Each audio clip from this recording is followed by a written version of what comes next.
أعوذ بالله من الشيطان الرجيم. بسم الله الرحمن الرحيم. الحاقة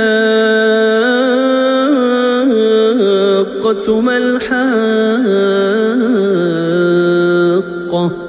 وما أدراك ما الحاقة كذبت ثمود وعاد بالقارعة فأما ثمود فأهلكوا بالطاغية وأما عاد فأهلكوا بريح صرصر عاتية سخرها عليهم 7 ليال و8 أيام حسوما فترى القوم فيها صرعا كأنهم أعجاز نخل خاوية فهل ترى لهم من باقية وجاء فرعون ومن قبله والمؤتفكات بالخاطئة فعصوا رسول ربهم فأخذهم أخذة رابية إنا لما طغى الماء حملناكم في الجارية لنجعلها لكم تذكرة وتعيها أذن واعية فإذا نفخ في الصور نفخة واحدة وحملت الأرض والجبال فدكتا دكة واحدة فيومئذ وقعت الواقعة وانشقت السماء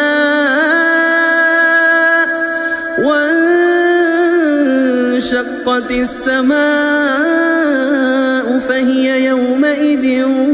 واهية والملك على أرجائها ويحمل عرش ربك فوقهم يومئذ 8 يومئذ تعرضون لا تخفى منكم خافية فأما من أوتي كتابه بيمينه فيقول هاؤم اقرءوا كتابيه إني ظننت أني ملاق حسابيه فهو في عيشة راضية في جنة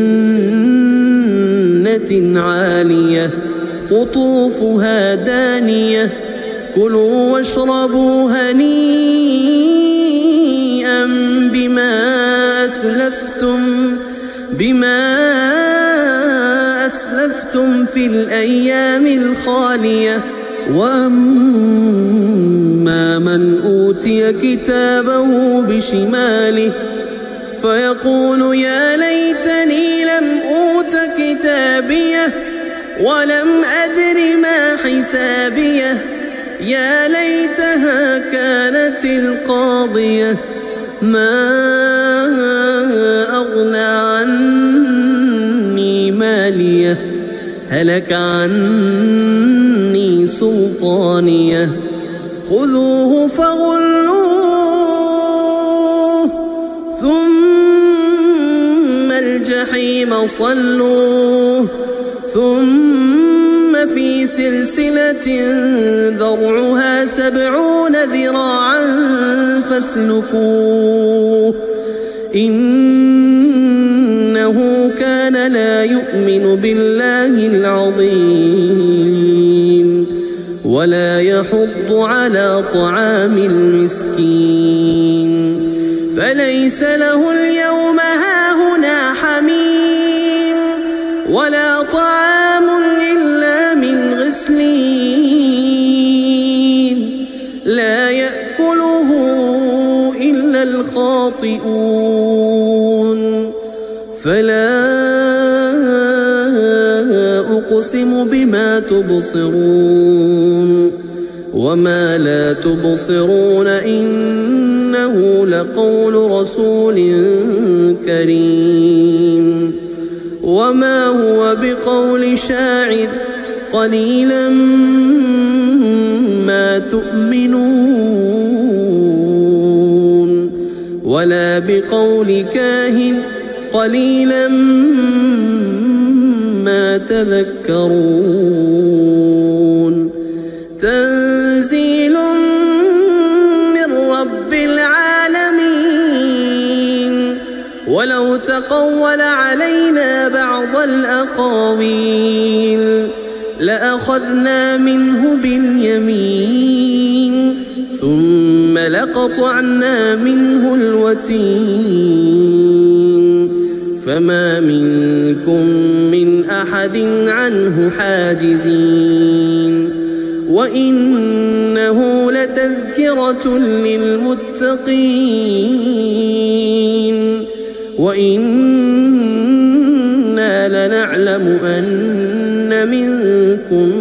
مكذبين وإنه لحسرة على الكافرين وإنه لحق اليقين فسبح باسم ربك العظيم.